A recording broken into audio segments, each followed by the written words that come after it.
So very good morning मेरे प्यारे बच्चों। आज का डिस्कशन स्टार्ट करते हैं एपीजे अब्दुल कलाम जी के कोट के साथ। अब्दुल कलाम जी कहते हैं terrorism has no religion, terrorism is the enemy of humanity. तो देखो मेरे प्यारे बच्चों, अभी रिसेंटली जो पहलगाम में टेरर अटैक हुआ है उसने कहीं ना कहीं इस कोट को सच साबित कर दिया है कि टेररिज्म का कोई रिलीजन नहीं होता और ये जो टेररिज्म है ये ह्यूमैनिटी के अगेंस्ट है, एनिमी है ह्यूमैनिटी की, दुश्मन है ह्यूमैनिटी की। क्योंकि आप सभी को पता होगा वर्ल्ड के अंदर जितने भी रिलीजन है, कोई भी जो रिलीजन है वायलेंस या टेरर नहीं सिखाता। ये जो टेररिज्म है ये एक ग्रुप या कह लीजिए इंडिविजुअल एक्ट है, और ये जो ग्रुप है या इंडिविजुअल है ये कहीं ना कहीं दावा करते हैं कि वो पर्टिकुलर रिलीजन के जो को फॉलो कर रहे हैं, लेकिन उसके जो बेसिक टीनेट्स हैं उसके अंदर जो दिशा निर्देश जो दिए गए होते हैं उनको ही वो फॉलो नहीं करते। तो इसीलिए यहाँ पे अब्दुल कलाम जी कहते हैं कि जो ये आतंकवाद होता है इसका कोई भी जो धर्म नहीं होता, किसी धर्म के साथ इसको अटैच नहीं करना चाहिए। क्योंकि जब जो टेररिस्ट होते हैं वो रेस, कास्ट, रिलीजन और या फिर नेशनैलिटी के बेस पे नहीं, ह्यूमैनिटी को जस्ट एलिमिनेट करना चाहते हैं। और यही यहाँ पे बता रखा है कि ह्यूमैनिटी के दुश्मन है ये टेररिज्म। तो आई होप आपको इस कोट का मतलब तो अच्छे समझ आ गया होगा। हम अपना डिस्कशन स्टार्ट करते हैं। Daily dispatch discussion Pahalgam terror attack के ऊपर है। सीएपीएफ एग्ज़ाम के लिए डेफिनेटली ये इंपॉर्टेंट है, क्योंकि हमारी सीएपीएफ एक पैरामिलिट्री फोर्स है जो कि हमारे देश को सुरक्षा प्रोवाइड कराती है। तो अपना डिस्कशन स्टार्ट करते हैं हमारे सिंपल उद्देश्य के साथ, अपने नॉलेज बेस को बढ़ाना। ठीक है, जैसे जैसे नई डायमेंशन आएगी वैसे वैसे हमारा नॉलेज बेस ऑटोमेटिकली बढ़ता जाएगा और नए नए सॉल्यूशंस हमें पता चलते जाएंगे। चलो डिस्कशन स्टार्ट करते हैं। अभी रिसेंटली आपको पता है पहलगाम में एक बैसारन एक जगह है जिसे मिनी स्विट्ज़रलैंड के नाम से भी जाना जाता है, क्योंकि इतना ज़्यादा वो सुंदर है। बहुत ही पॉपुलर जो है टूरिस्ट स्पॉट है जम्मू एंड कश्मीर में, और इनकम का बहुत इंपॉर्टेंट सोर्स है जम्मू एंड कश्मीर के लोगों के लिए, वहाँ के जो लोकल्स हैं उनके लिए। तो वहाँ पे ऐसी सुंदर जगह पे जो है एक टेरर अटैक हुआ है, एक ग्रूसम अटैक हुआ है। वो भी किसके ऊपर? अभी तक तो हम सुनते आए थे कि जो टेररिस्ट होते हैं वो हमारे सिक्योरिटी जो पर्सनल्स होते हैं उनके ऊपर अटैक करते हैं, लेकिन यहाँ पे जो हमारे मासूम जो टूरिस्ट थे जो वहाँ पे अपनी छुट्टियां मनाने गए थे, वहाँ पे घूमने गए थे, ब्यूटी को ऑब्जर्व करने गए थे, उनको जो है किल कर दिया गया, उनको मार दिया गया टेररिस्ट के द्वारा। तो ये जो अटैक है ये अभी रिसेंटली हुआ है, और ये जो अटैक है ये अटैक का मतलब क्या है? इस अटैक का मतलब है इंडिया को हर्ट करना, क्योंकि टेररिस्ट ने अब तक सोल्जर्स को अटैक करते थे, सोल्जर्स जो थे हमारे रिटेलिएट करते थे, लेकिन इनोसेंट के ऊपर जो निहत्थे हैं उनके ऊपर हथियार तान के ये जो टेररिस्ट हैं कहीं ना कहीं इंडिया को इमोशनली और इकोनॉमिकली दोनों तरह से जो है हर्ट करना चाहते हैं। देखो, और ये जो टेरर अटैक है ऐसा नहीं है कि ये जस्ट रैंडमली हुआ है, ये स्ट्रेटेजिकली और टारगेटिक अटैक है। क्यों? क्योंकि ये जो पर्टिकुलर सीज़न है ये टूरिस्ट सीज़न है, और टूरिस्ट सीज़न के साथ एक चीज़ और इंडिया के अंदर हो रही है क्या? हमारे यहाँ पे जो यूएस के वाइस प्रेसिडेंट हैं वेंस, वो अभी विजिट पे हैं। तो देखो दोनों चीज़ कोलैबोरेट कर रही है। उसके बाद जो टेररिस्ट है उन्होंने सोची समझी साजिश के साथ जो है हमारे इनोसेंट टूरिस्ट को जो है किल कर दिया। तो ये कहीं ना कहीं इंडिया के ऊपर एक हमला है, इमोशनली और इकोनॉमिकली दोनों तरह से। करा किसने? देखो क्वेश्चन ये आता है कि ये जो हमला हुआ है ये करा किसने और करा क्यों? देखो एक ग्रुप है द रेजिडेंट फ्रंट जो कि इस हमले की जो है जिम्मेदारी लेते हैं। इस द रेजिडेंट फ्रंट का जो लिंक है वो लश्कर तोयबा से है। लश्कर तोयबा आपको पता होगा, नहीं पता तो ध्यान में रख लीजिए इसको, कि जो लश्कर तोयबा है ये पाकिस्तान की जो इंटेलिजेंस एजेंसी है आईएसआई, ठीक है, ये सपोर्टेड ग्रुप है, ये टेररिस्ट ग्रुप है लश्कर तोयबा। इसको पाकिस्तान की जो एजेंसी है आईएसआई ये सपोर्ट करती है। और ये जो लश्कर तोयबा है इनका ये लॉन्ग टर्म स्ट्रेटजी है, स्पेशली पाकिस्तान की, कि हमारी इंडिया के अंदर और स्पेशली कश्मीर के अंदर कश्मीर को हमेशा जो है अनस्टेबल रखना और इंडिया को हमेशा प्रोवोक करना, ये पाकिस्तान की स्ट्रेटजी है। और ये जो अटैक हुआ है ये इसी स्ट्रेटजी के तहत जो है अटैक हुआ है, इंडिया को कमज़ोर करने के लिए, इंडिया को अनस्टेबल करने के लिए, और स्पेसिफिकली बात करूं तो कश्मीर को अनस्टेबल करने के लिए। और ये जो पार्ट है ये है हमारा प्रॉक्सी वॉर का। तो देखो मेरे प्यारे बच्चों, ये प्रॉक्सी वॉर क्या होती है? देखो पाकिस्तान जो है डायरेक्टली इंडिया के साथ कन्फ्रंट नहीं करना चाहता, क्योंकि पता है इंडिया के साथ डायरेक्टली कन्फ्रंट करेगा तो वॉर में इंडिया ही जीतेगा। तो ये क्या करता है कि अपने प्रॉक्सीज बनाता है, और प्रॉक्सीज क्या है? वो टेररिस्ट है। इन टेररिस्ट को फिर बॉर्डर के थ्रू, क्योंकि हमारे जो बॉर्डर्स हैं वो पूरी तरह 100% प्रोटेक्टेड नहीं है, इन्फिल्ट्रेशन होता है अभी भी हमारे यहाँ, हम नई नई टेक्नोलॉजी लेके आ रहे हैं, लेकिन फिर भी 100% प्रोटेक्टेड नहीं है। तो उस बॉर्डर को क्रॉस करके वो कश्मीर के अंदर आते हैं, और उस कश्मीर से जो है हमारे कश्मीर के अंदर अनस्टेबिलिटी फैलाते हैं, कश्मीर और इंडिया के अंदर जो है अनस्टेबिलिटी फैलाते हैं देखा जाए तो। और यही चीज़ यहाँ पे हमारे पहलगाम में हुआ है कि हमारे टूरिस्ट जो थे, इनोसेंट टूरिस्ट, जो मासूम जो हमारे टूरिस्ट थे, उनके ऊपर अटैक हुआ है।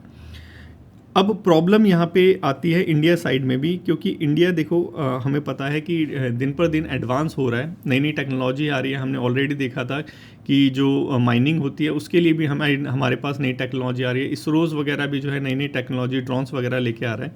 लेकिन फिर भी इसके बावजूद भी ये जो अटैक हुआ, ये कहीं ना कहीं इंडिया की तरफ से फेलियर माना जाएगा। हमारी जो इंटेलिजेंस एजेंसी है, हमारी जो रॉ हो गई, हमारी जो आईबी हो गई, हमारी जो सिक्योरिटी फोर्सेस हो गई, कहीं ना कहीं इनका फेलियर माना जाएगा। क्योंकि पहलगाम के अंदर बताया जा रहा है कि वो जो टूरिस्ट थे वो पहले से ही वहाँ पे मौजूद थे।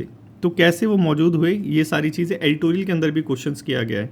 इंडिया के पास मॉडर्न सर्विलांस टेक्नोलॉजीज़ है जैसे ड्रोन वगैरह, इसके बावजूद भी इंडिया जो है, हमारे जो सिक्योरिटी फोर्सेस जो हैं, वो इस अटैक को रोक नहीं पाए। तो ये इंडिया की पार्ट की तरफ से कहीं ना कहीं एक तरह से नेग्लिजेंस देखा जाएगा कि इंडिया जो है फेल हो गया अपने आप को ही प्रोटेक्ट करने के लिए। और ये देखो, जैसे पास्ट में जो फेलियर्स हुए थे, जैसे कारगिल हो गया, आपको पता पुलवामा अटैक हो गया, ठीक है, ये जो अटैक हुए थे उससे ये वाला जो अटैक है, ये अभी जो पहलगाम में अटैक हुआ है, ये एकदम डिफरेंट है। क्योंकि अभी तक सिक्योरिटी फोर्सेस के ऊपर हमें अटैक देखने को मिले थे, लेकिन ये पहली बार ऐसे हुआ है कि यहाँ पे जो है हमें इनोसेंट पीपल को ही टारगेट किया गया, यहाँ पे टूरिस्ट को ही टारगेट किया गया। इससे पहले हमने सुना नहीं था कि कभी जो है हमारे टूरिस्ट को टारगेट किया गया हो आतंकवादियों के द्वारा, पर्टिकुलरली उनको ही निशाना बनाया गया है। तो इसका जो है लॉन्ग लास्टिंग जो इम्पैक्ट है वो बहुत ज़्यादा होगा हमारे पब्लिक ट्रस्ट के ऊपर और हमारी सोसाइटी के ऊपर। देखो, ये चीज़ एकदम सही है कि जब आप पब्लिक को ही जो है टारगेट बना देते हैं तो पब्लिक का जो ट्रस्ट है अपनी गवर्नमेंट के ऊपर, वो कहीं ना कहीं थोड़ा सा डगमगा जाता है कि हमारी जो गवर्नमेंट है वो हमें प्रोटेक्ट करने के लिए जो है सक्षम नहीं है। लेकिन यहाँ पे हमारी गवर्नमेंट भी जो है एफर्ट कर रही है, ऐसा नहीं है हमारी गवर्नमेंट एफर्ट नहीं करती। एडिटोरियल में ऐसा बता रखा है। नेक्स्ट चलते हैं, अब क्या करने की ज़रूरत है। देखो, बिल्कुल ये अब स्ट्रेटेजी हमें डेवलप करने की ज़रूरत है। इंडिया को जो है अब इमोशनली रिएक्ट करने की ज़रूरत नहीं है। इंडिया को अपनी एक लॉन्ग टर्म या कह लीजिए एक प्लान्ड स्ट्रेटेजी डेवलप करने की ज़रूरत है कि इस चैलेंज को, ये जो नया चैलेंज उभर के आ रहा है, क्योंकि टेररिस्ट अपनी स्ट्रेटेजी को चेंज कर रहे हैं, तो इंडिया को भी अपनी स्ट्रेटेजी को चेंज करने की ज़रूरत है, क्योंकि वो सिविलियंस को अब टारगेट करने लग रहे हैं। ठीक है, तो यहाँ पे क्या स्टेप लेने चाहिए, देखो इंडिया को ये क्या स्टेप लेने चाहिए और इंडिया ने क्या स्टेप लिए हैं, दोनों ही चीज़ आज के हमारे डेली डिस्पैच डिस्कशन में कवर हुई है।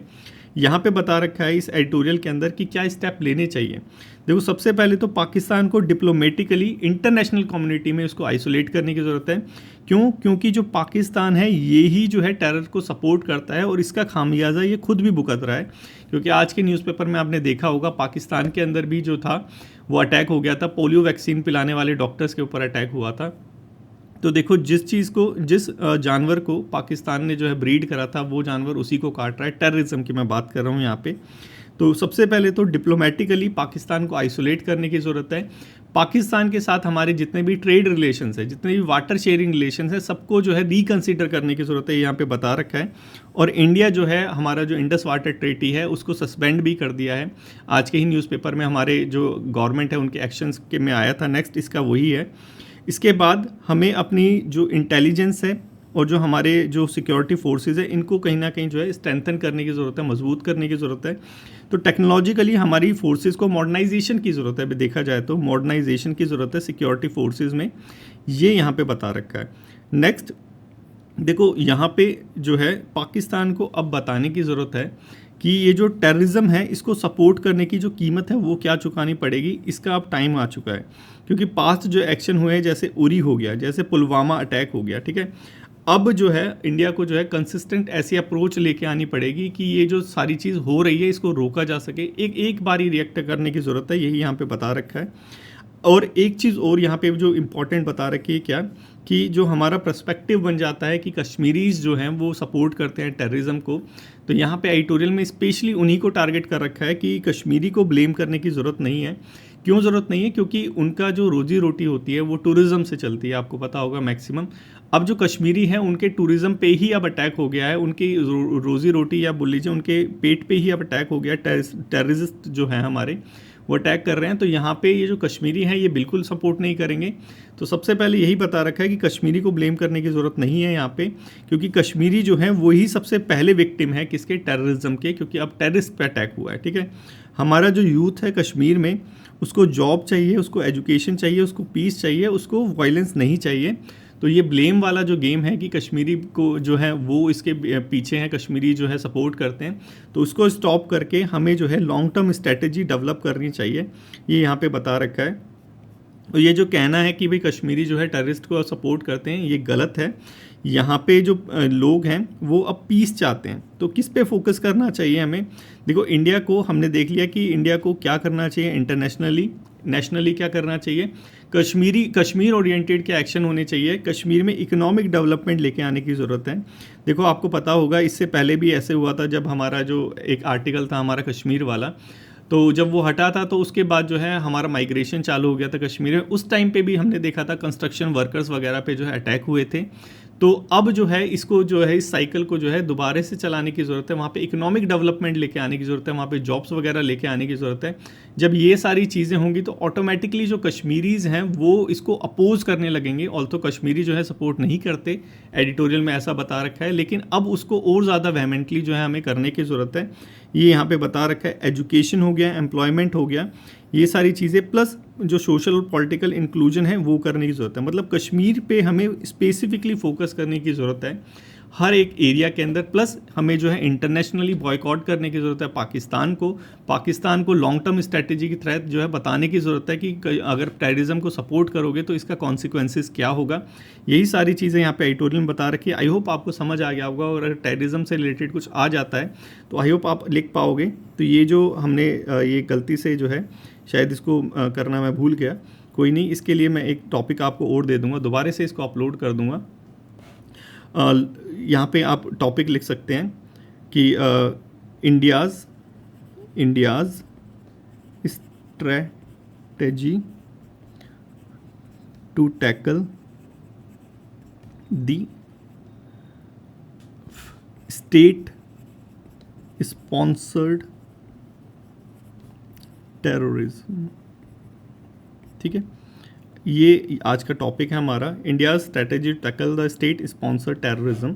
ये आपको टॉपिक लिखना है, ये पेपर 2 का टॉपिक है मेरे प्यारे बच्चों। ट्राई करना है इसको लिखने का, लिखने के बाद जो है अपना डिस्कशन ग्रुप जो है उसको मैं आपको सेंड करना है, डिस्कशन ग्रुप का लिंक, और जो इस टेलीग्राम का लिंक है हमारे चैनल का वो आपको जो है इसके डिस्क्रिप्शन में मिल जाएगा। तो आप इसको ट्राई कीजिए। ये जो हमारा India strategy to tackle the state sponsored terrorism है, इस टॉपिक को लिखने का ट्राई कीजिए। ये जो है मैं देना भूल गया शायद, क्योंकि थोड़ा सा अपसेट मैं भी था, क्योंकि मैं भी तो पैरामिलिट्री में था कभी। ठीक है, तो ये आपको लिखने की ज़रूरत है। नेक्स्ट चलते हैं, इंडस वाटर ट्रीटी 1960। ठीक है, देखो अभी आपको पता है कि अभी हमारा जो है पहलगाम में अटैक हुआ है। इस पहलगाम के अटैक में रिटेलिएशन में जो है हमारे इंडिया ने जो हमारी इंडस वाटर ट्रीटी से रिलेटेड जो बातचीत चल रही थी पाकिस्तान के साथ, इसको सस्पेंड कर दिया है। प्लस इसके साथ हमारी जो एक शार्क के अंदर वीज़ा एग्जम्पशन स्कीम थी, इसको भी अब जो है वो कर दिया है। पाकिस्तानी जो है बार्ड कर दिए हैं हमारे इंडिया के अंदर आने से।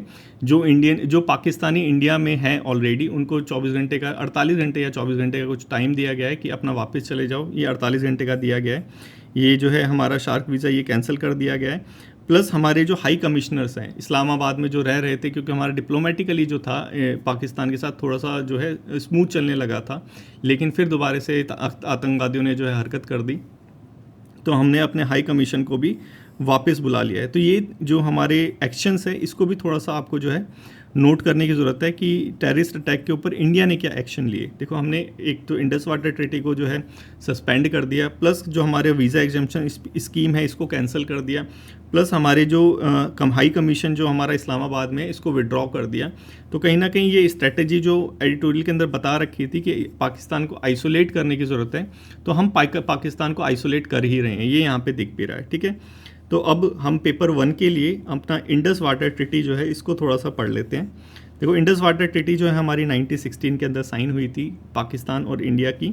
किसने कराई थी? मीडिएशन कराया था इसमें वर्ल्ड बैंक ने। ठीक है, 6 रिवर है, 6 रिवर का नाम याद होना चाहिए हमें, ब्यास, रावी, सतलुज, चेनाब, झेलम और इंडस। ठीक है, एलोकेशन क्या किया वर्ल्ड बैंक ने? वर्ल्ड बैंक ने जो ईस्टर्न रिवर है, ईस्टर्न रिवर दे दी इंडिया को, जिसमें से 3 रिवर ये है इंडिया के पास, ठीक है, ये थोड़ा सा याद रखना। आरबीएस, रावी, ब्यास और सतलुज जो है इंडिया के पास है। बाकी जो वेस्टर्न रिवर है, वेस्टर्न रिवर है हमारी पाकिस्तान के पास, हमारी होगी पाकिस्तान के बाद जेसीआई, ठीक है, ये चेनाब हो गई, झेलम हो गई और इंडस हो गई, ऐसे करके थोड़ा सा याद रखना है। आरबीएस हमारे पास है और हमारा चीफ जस्टिस ऑफ इंडिया के लिए जेसीआई जो है हमारा पाकिस्तान के पास है। अब लेकिन यहाँ पे ऐसा नहीं है कि जो पाकिस्तान के पास रिवर है इंडिया उसको यूज़ नहीं कर सकता। हमारे वर्ल्ड बैंक ने बोला कि इंडिया भी यूज़ कर सकता है, लेकिन लिमिटेड इरिगेशन के लिए, हाइड्रो इलेक्ट्रिक पावर के लिए हम यूज़ कर सकते हैं, और नॉन कंजम्पटिव जो पर्पस है उसके लिए हम यूज़ कर सकते हैं हमारे वेस्टर्न रिवर्स को भी, ठीक है। अब कुछ डिस्प्यूट रेजोल्यूशन हो जाता है, डिस्प्यूट हो जाता है तो उसके रेजोल्यूशन के लिए 3 मैकेनिज्म यहाँ पे प्रोवाइड करा रखे हैं। इन तीनों मैकेनिज्म को जानना जरूरी है। सबसे पहले होता है हमारा परमानेंट इंडस कमीशन, जो यहाँ पे भी दिख रहा है आपको, परमानेंट इंडस कमीशन। ये बायलैटरल बॉडी है, मतलब कि इंडिया और पाकिस्तान जो है ऐसा इंडस वाटर, ये जो परमानेंट इंडस कमीशन है इसको लेके आएगा, ठीक है। और एनुअली इनकी मीटिंग होगी, जो भी डिस्कशन वगैरह होता है, जो भी विवाद वगैरह चल रहा है इसके अंदर जो है रिसॉल्व होगा। यहाँ से नहीं हो पाता, फिर उसके बाद है इंटर गवर्नमेंटल लेवल पे, अगर यहाँ पे भी नहीं सॉल्व हो पाता तो फिर उसके बाद न्यूट्रल एक्सपर्ट आएगा, जो कि वर्ल्ड बैंक इन्वॉल्व होता है, ये वाला, ठीक है। तो ये 3 मैकेनिज्म है हमारे इंडस वाटर के लिए, और अभी इसको सस्पेंड कर दिया गया है हमारे ये पहलगाम अटैक के बाद, ठीक है। उसके बाद नेक्स्ट चले मेजर, कुछ हमारे जो हाइड्रो इलेक्ट्रिक प्रोजेक्ट है जो इंडस वाटर ट्रीटी के ऊपर है, वो है Pakal Dul project, lower Kalnai project, Kishangarh project और रैटल प्रोजेक्ट। थोड़े थोड़े रिवर को देख लेना, सब ये चेनाब के ऊपर है, ये चेनाब के ऊपर, तीनों ही चेनाब के ऊपर है देखा जाए तो। ये किशनगंगा तो किशनगंगा के ऊपर है, ठीक है। ये तीनों हो गए हमारे। आई होप ये समझ आ गया होगा इंडस वाटर ट्रीटी का क्या था।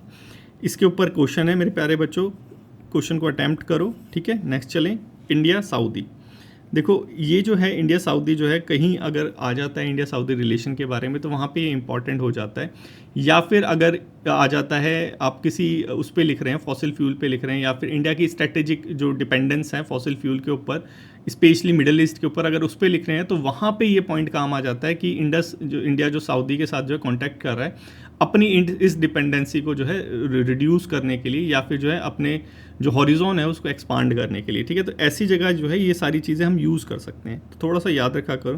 देखो हमारे जो माननीय प्रधानमंत्री नरेंद्र मोदी जी जो हैं सऊदी अरेबिया की जो विज़िट पे हैं, लेकिन अभी ये जो पहलगाम में अटैक हुआ है तो बीच में ही विज़िट से वापस आना पड़ा, क्योंकि यहाँ पे हमारे 26 जो थे इनोसेंट जो टूरिस्ट थे उनको किल कर दिया गया। तो वहाँ पे हुआ क्या, सऊदी अरेबिया के अंदर मैं बात कर रहा हूँ, वहाँ पे हुआ क्या, हम दोनों ने जो है ग्लोबल ऑयल मार्केट में स्टेबिलिटी लाने के ऊपर जो है समझौता करा।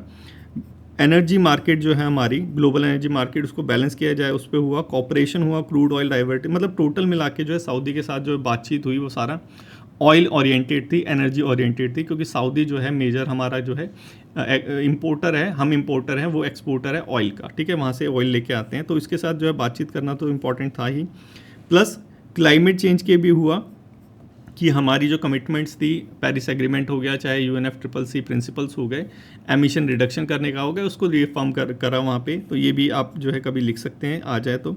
और कुछ हमारे जो मेमोरेंडम ऑफ अंडरस्टैंडिंग है, AI साइबर सिक्योरिटी के ऊपर भी जो है बातचीत चली, कोऑपरेशन चली, और हमने कुछ मेमोरेंडम ऑफ अंडरस्टैंडिंग साइन करे, किसके ऊपर, ट्राया के ऊपर, ट्राया ने, और हमारा ये जो सऊदी का जो कमीशन है कम्युनिकेशन स्पेस एंड टेक्नोलॉजी, उसने रेगुलेटरी एंड डिजिटल कॉपरेशन के लिए। तो देखो हमारा जो है 2 फोकस चल रहा है किसके साथ, सऊदी के साथ, एक तो AI और साइबर सिक्योरिटी को लेके, तभी जो है हमने ये जो दिख रहा है आपको रेगुलेटरी एंड डिजिटल कॉपरेशन, ये इसके ऊपर मेमोरेंडम ऑफ अंडरस्टैंडिंग साइन किया सऊदी के साथ।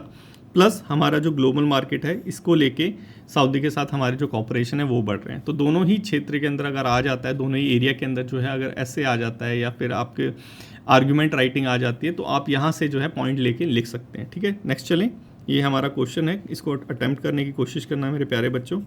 हेल्थ केयर अपने CAPF के अंदर इंपॉर्टेंट टॉपिक है, और आपको पता है हेल्थ केयर के अंदर जो है डॉक्टर्स की कमी है। WHO का जितना रेशियो है उतना ही हमारे यहाँ पे डॉक्टर्स नहीं है। WHO का रेशियो है वो 1000/1, मतलब 1000 ही है, हाँ 1000 पेशेंट्स के ऊपर एक डॉक्टर होना चाहिए, लेकिन हमारे यहाँ डबल तक पहुँचने वाला है। तो इसके लिए जो है, और जो है हमारे यहाँ पे एक प्रॉब्लम और है क्या, कि जो मार्केट ओरिएंटेड जो स्किल्स होने चाहिए वो नहीं होते, ठीक है। ये प्रॉब्लम हम जो है फेस करते रहते हैं।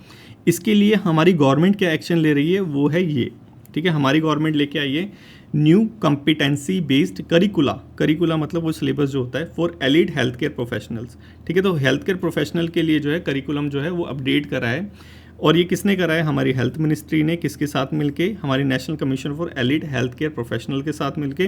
पर्पस क्या है? पर्पस है कि हमारे जो हेल्थ केयर प्रोफेशनल हैं उनको मॉडर्नाइज ट्रेनिंग प्रोवाइड कराना, स्टैंडर्डाइज ट्रेनिंग प्रोवाइड कराना, ताकि वो जो है ग्लोबली कॉम्पिटेंट हो। मतलब क्या कि देखो, इसका एक चीज़ और आप यूज़ कर सकते हैं कि जैसे जैसे हमारी पॉपुलेशन वाले टॉपिक के अंदर भी अगर पॉपुलेशन पे रिलेटेड कोई ऐसे आ जाता है तो वहाँ पे भी इसके पॉइंट्स यूज़ हो सकते हैं। कैसे हो सकते हैं?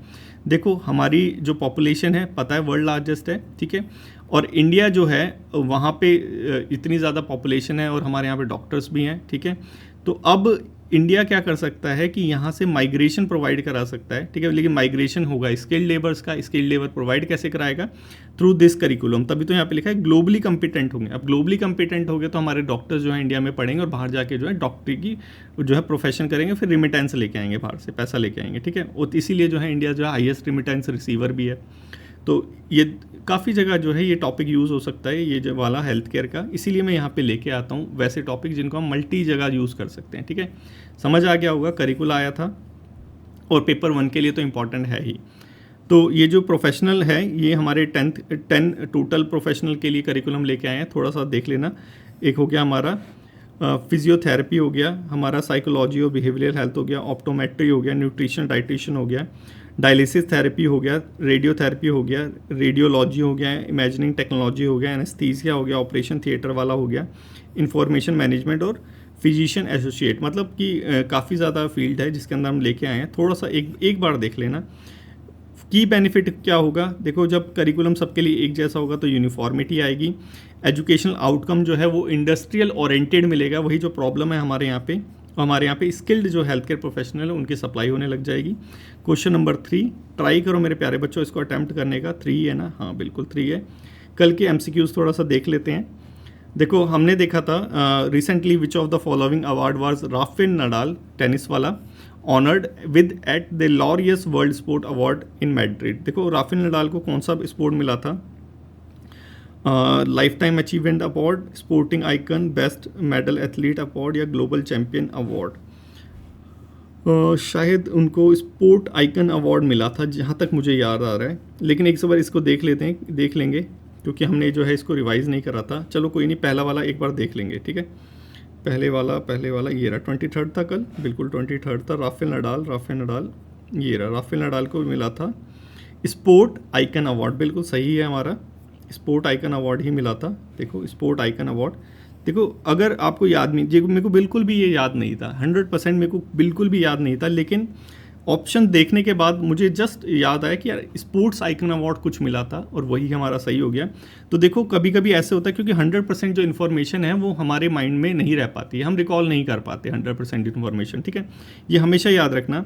लेकिन जो क्वेश्चन आपको फर्स्ट नज़र में जो है सही लगेगा, फर्स्ट नज़र में जो क्वेश्चन सही आंसर सही लगेगा वो ही 100% तक सही होगा, ठीक है। तो ट्राई करना कि फर्स्ट नज़र में जो सही हो जाए उसको टिक कर दो, क्योंकि हमने कहीं ना कहीं पढ़ा होगा, क्योंकि इतनी ज़्यादा हम पढ़ाई करते हैं स्पेशली CAPF के लिए, UPSC के लिए। तो इतनी पढ़ाई करने के बाद ये पॉसिबल ही नहीं है कि 100% सारी चीज़ें आपके माइंड में रहे, लेकिन हमें आइडिया रहता है कि ये शायद हो सकता है। तो वो जब आइडिया आता है तो मतलब हमने कहीं ना कहीं पढ़ा है, पढ़ने के बाद जो है हमारे माइंड को पता है कि ये हो सकता है। एक बार पहली नज़र में जो आंसर आ गया वो आंसर आ गया। ये देखो, यही यहाँ पे हुआ कि, और इसीलिए शायद जो है मेरे जो आंसर है ज़्यादा सही होते हैं, क्योंकि ये मैंने पढ़ा था किसी बुक के अंदर कि कैसे हमारा माइंड काम करता है। तो ये हमने पढ़ा था कल, लेकिन मेरे माइंड में नहीं था, ये 100% नहीं था, मुझे बिल्कुल भी नहीं पता था कि ये B होगा, लेकिन मेरे को जस्ट आइडिया था कि शायद ये हो सकता है और वही हुआ, ठीक है। नेक्स्ट देखते हैं, इनमें से कौन सा जो है गलत भी हो सकता है, ऐसा नहीं है गलत नहीं हो सकता, लेकिन मैक्सिमम चांसेस है सही होगा। अगर आप जो है 100% ले तो 75 या 80% टाइम ऐसा होगा कि जो है आपका आंसर सही होगा। तो रिस्क लेने लायक है, बिल्कुल लायक है, ठीक है। अब यहाँ पे बता रखा है इनमें से कौन सा जो है हमारा ताज ट्रेपेजियम जोन में नहीं आता, ठीक है। हमने कल देखा था ताजमहल, डेफिनेटली ये तो आता ही है। आगरा फोर्ट भी आता है, फतेहपुर सीकरी भी आता है। कुतुब मीनार दिल्ली में है, वो नहीं आता क्योंकि इसका जो दायरा था वो ताजमहल के आसपास ही था, ठीक है, नेक्स्ट देखें, विच of the following statement about the Bombay natural history society, देखो मैंने बताया था कल कि ये यूपीएससी का फेवरेट है, देख लेते हैं क्या चीज़ है, करेक्ट बताना है, ठीक है। It was founded in 1947 and its headquarter in Delhi, देखो बॉम्बे में है natural society, Bombay natural history society लिख रखा है और हेडक्वार्टर दिल्ली में, कैसे हो सकता है, गलत है। Is BNHS is partner with UNESCO for tiger conservation in India, देखो ये टाइगर कंजर्वेशन के लिए तो बेसिकली नहीं था, ये बायोडाइवर्सिटी के लिए कुछ था, ठीक है। बॉम्बे नेचुरल हिस्ट्री सोसाइटी है ना, तो ये भी हमारा गलत है। The emblem of BNHS features the great hornbill and is recognize as the scientific and industrial research organisation, ये सही है। देखो हमने उसका पोस्टर भी देखा था, ग्रेट हॉर्नबिल था, ठीक है, प्लस उसके साथ हमारी जो ministry of earth and science है, मैंने आपको बताया था कल, उसने इसको जो है scientific and industrial research organisation का दर्जा भी दिया था, ये सही हो गया। डी भी देख लेते हैं, ऑपरेट अंडर, देखो ये तो हमारा नॉन गवर्नमेंटल ऑर्गेनाइजेशन है, तो मिनिस्ट्री ऑफ एनवायरनमेंट के अंदर कैसे जो है ऑपरेट कर सकता है, इसका आंसर हो गया हमारा सी। तो यही था मेरे प्यारे बच्चों, आई होप आपको समझ आ गया होगा कि MCQs का आंसर कैसे देना होता है। हर एक जो हमारा वो होता है क्वेश्चन होता है, उसको अच्छे से एनालाइज करना होता है, थोड़ा एनालिटिकली क्रिटिकल माइंड से एनालाइज करना होता है। जब उसको हम एनालाइज करते हैं तो मैक्सिमम चांसेस होते हैं कि हमारा जो आंसर होगा वो सही ही होगा। तो आई होप मेरे प्यारे बच्चों आपको आज का जो डिस्कशन है वो अच्छा लगा होगा। अगर अच्छा लगा हो तो लाइक शेयर और कमेंट करना मत भूलना। थैंक यू सो मच मेरे प्यारे बच्चों।